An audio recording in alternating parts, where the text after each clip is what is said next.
Ahoy there, YouTube! We're back again for more of our Origins Bonanza Explosion Blowout coverage. You're live at Origins 2019 here with my good friend Adam. Yep. And right now we're going to be talking about the upcoming, I think it's a Gen Con release from Pandasaurus Games that is called Mental Blocks. This is for 2 to 9 players, taking between 10 to 20 minutes for ages 8+. It's designed by Jonathan Gilmore, who I think might be my favorite game designer at this time. If not, he's easily in my top 3 or 4, just an outstanding designer. And this is a game where you're going to try to work together cooperatively to build a 3D image in the center of everybody, but everyone is only going to know part of the information. So, we're playing 4 players. I would know how it looked from this side. Adam would know how it looks from this side. Somebody would know how it looks from the back, and somebody would know how it looks from the other side.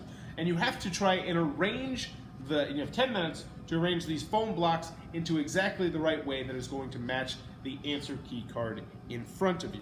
I really dug this game, and there's a lot to like about this game, I think. And the first thing I liked was it ramps up. So they said it was campaign-esque, where you'd start at like level 1, and it's going to be easier than level 2 and level 3, and it's going to slowly build you up and scaffold you, and get you ready for the later rounds, which looked, oh my god, insanely difficult.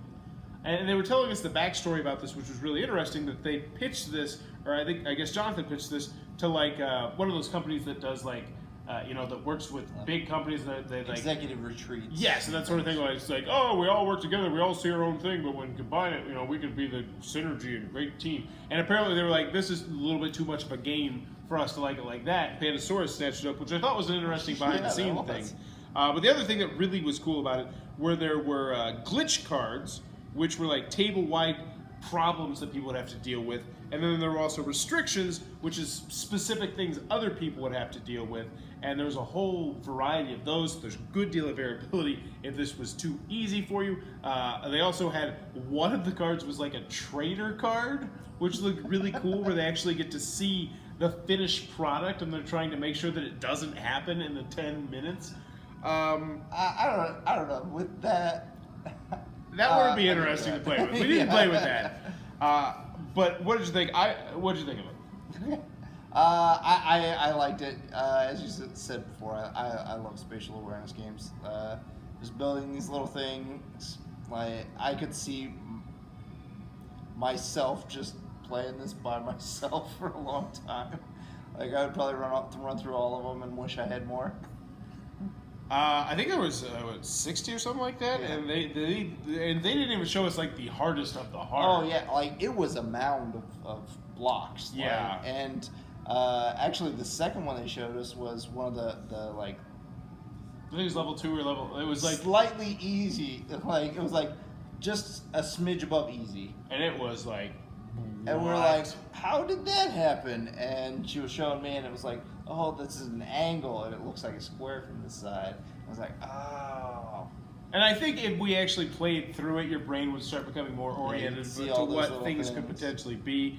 But I also really enjoyed this as well. I think this would go over incredibly well with kids, especially if you just try to stick with the lower ones. I think it's going to go over really well as a family game.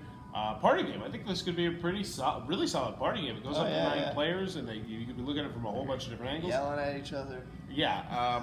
I think we were both pretty smitten with this. I really dug Mental Blocks. I definitely could see myself being like, hey, you guys got any extra review copies? See, for me, I don't know that I would want to play with the trader. Like, that doesn't make much sense to me.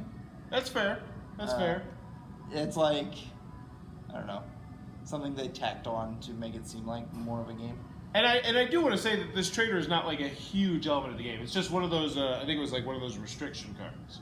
So you could play with it, or you could say, well, we're going to... Yeah. So it's not essential by any stretch of the imagination, but still, you'd want to try it, right?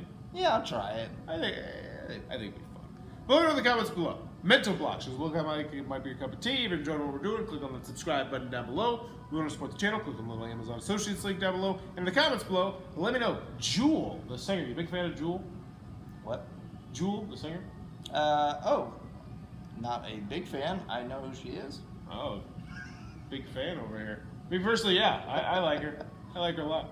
So let me know in the comments below. Do you like Jewel as much as Adam does? It's always nice to talk to.